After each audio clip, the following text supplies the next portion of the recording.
जय जय श्री राधे। आज का प्रसंग है निर्दोष का। प्रतिदिन सुबह उठते ही यह दृढ़ निश्चय करो कि आज मैं किसी पर क्रोध नहीं करूँगा। तुम्हारा निश्चय सच्चा होगा तो उस दिन क्रोध तुम पर अपना कोई प्रभाव नहीं डाल सकेगा।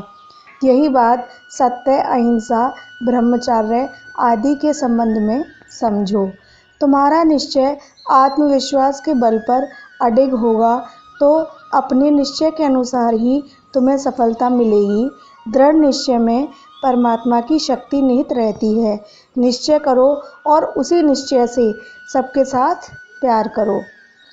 चुभने वाली बात किसी को ना कहो, ना किसी के दोषों का प्रचार करो, बुरा न चाहो, इससे प्रेम में दोष आता है, वैर विरोध की नींव पड़ती है।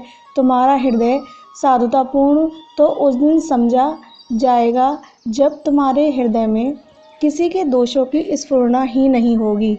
उस समय तुम स्वयं तो निर्दोष बन ही जाओगे। असली निर्दोषता शरीर में या वाणी में नहीं होती, वह तो मन में होती है। बहुत मीठे बोलने वाले ठग सरल मनुष्यों को मीठी मीठी बातों में फुसलाकर उनका सर्वस्व लूट लिया करते हैं।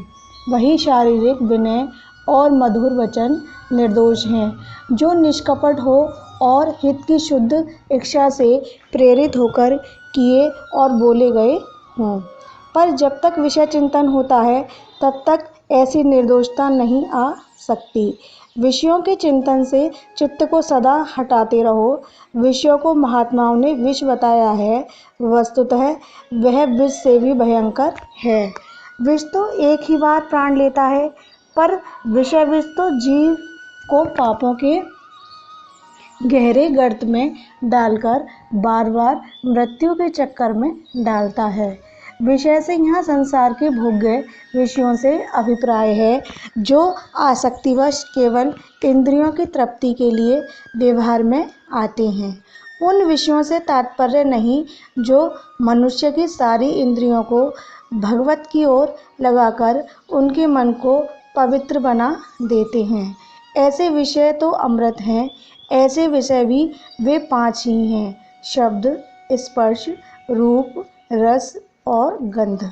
वैराग्य उत्पन्न करने वाले, जगत के मोह को दूर करने वाले, अज्ञान का नाश करने वाले, भगवत के प्रति अहेतुक प्रेम पैदा करने वाले, संत और शास्त्रों के शब्द वैराग्य को बढ़ाने वाले, विषय वासना को मिटाने वाले, तितिक्षा बढ़ाने वाले, भगवत चरणों में मन खींचने वाले, वनस्थली, आश्रम भूमि, गंगा तट रेणु, वल्क वस्त्र, महात्मा और परमात्मा की चरण धूलि आदि के स्पर्श वैराग्य वृद्धि करने वाले, भगवान में मन लगाने वाले, टूटे फूटे महल, मृत मनुष्य की भयानक मूर्ति, शमशान और भगवान की विभूति से पूर्ण सात्विक सुंदरता से युक्त रूप, स्वाद से प्रीति हटाने वाले, योग में सहायक, सात्विकता की वृद्धि करने वाले, भगवत प्रेम उत्पन्न करने वाले, सात्विक भगवत प्रसाद और रूखे सूखे सादे रस और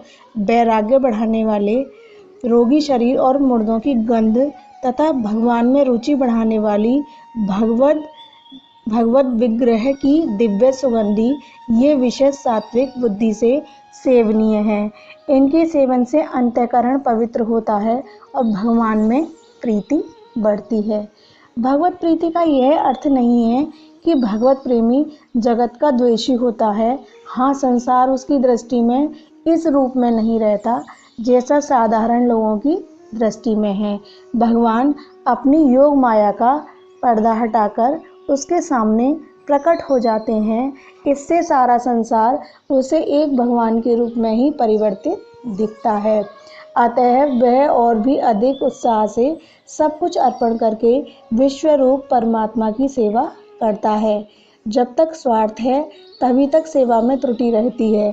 भगवत प्रेमी को अपना कोई स्वार्थ नहीं रहता, इसलिए उसकी जान अनजाने में हुई प्रत्येक क्रिया स्वाभाविक ही लोक का उपकार करने वाली होती है।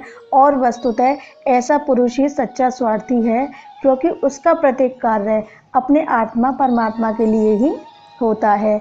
अपने लिए कोई अहितकर कार्य कर ही नहीं सकता। उसके मन में अपने अतिरिक्त कोई दूसरा रहता ही नहीं है। विषय प्रेमी मनुष्य ही स्वार्थी कहलाता है, पर वस्तुतः वह स्वार्थी नहीं होता। जो अपने ऊपर विपत्ति बुलाता है, वह स्वार्थ का, अपने हित का साधक कैसे समझा जा सकता है। वह तो इंद्रियों के भोगों को बटोरने में ही, धन, स्त्री, स्वादिष्ट भोजन, यश, मान आदि के संग्रह करने में ही लगा रहता है। इसी को वह अपना स्वार्थ समझता है, परंतु इस बात को भूल जाता है कि इंद्रिय और विषयों के संयोग से मिलने वाला सुख अंत में विषवत दुखदायी होता है। स्वादवश कुपथ्य सेवन से और अतिरिक्त स्त्री पुरुष संग से बीमारी होती है। धन के लोभ से नाना प्रकार की विपत्तियां आती हैं।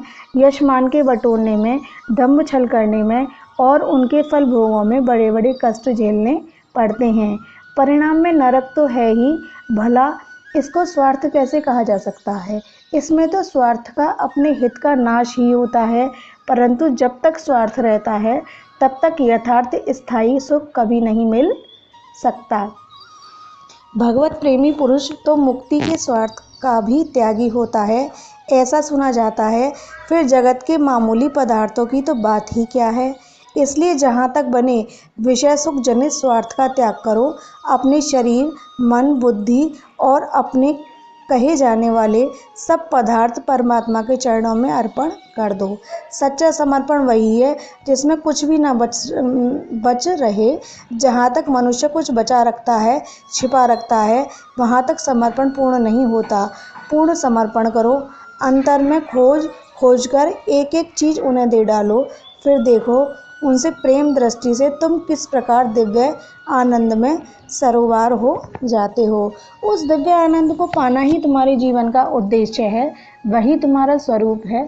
तुम विकारी नहीं हो, तुम में दुख का लेश नहीं है।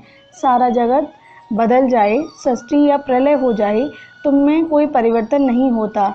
रोज रोज सृष्टि प्रलय होता है, सोना ही प्रलय है और फिर जागना ही सृष्टि है। परंतु तुम सोने की दोनों अवस्थाओं, स्वप्न और सुषुप्ति में तथा जागृत में एक ही हो। वह के वह हो, सब देखते हो, सबका अनुभव करते हो। तुम्हारे देखने के स्वभाव में कोई फर्क नहीं पड़ता। हाँ, तुम देखते हुए भी अपने को देखने वाला न समझकर जो भोगने और करने वाला समझ लेते हो, यह तुम्हारी भूल है, यही दोष है, माया है। इसे हटा दो, फिर तुम्हारा दिव्यानंद स्वरूप तत्काल प्रकाशित हो जाएगा। माया तब तक नहीं हटेगी जब तक कि तुम उसे हटाना नहीं चाहते।